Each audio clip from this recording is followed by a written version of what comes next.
বৃষ্টির কারণে আমাদের এলাকার অবস্থা খারাপ হয়ে গেছে। আসসালামু আলাইকুম এভরিওয়ান।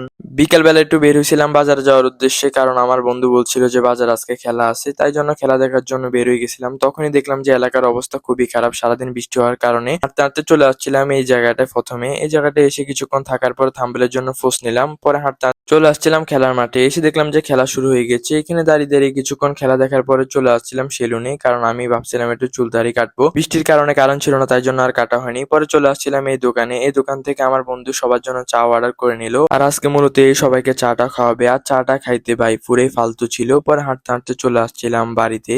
পরে আর ভিডিও করা হলো না। সকালবেলা উঠে আকাশের ভিউটা আমার কাছে অনেক বেশি সুন্দর লাগতেছিল। পরে ভাবতেছিলাম যে চুল দাড়িটা একটু কাটবো। আর ভাই তখনই আমি জাদুঘরে চলে আসছিলাম সেলুনে। এসে দেখলাম যে ছোট বাচ্চাটা কি কাটিং দিতেছে। ভাই এই কাটিংটা না আমাকে দেওয়া দরকার। যাই হোক, কিছুক্ষণ হাসাহাসি করার পর আমি বসে গেলাম চুল কাটার জন্য। আর আমি চুল কেটে বাসা যাই। তোমরা এরকম মিনি ব্লগ দেখার জন্য অবশ্যই চ্যানেলটাকে সাবস্ক্রাইব করো। বাই।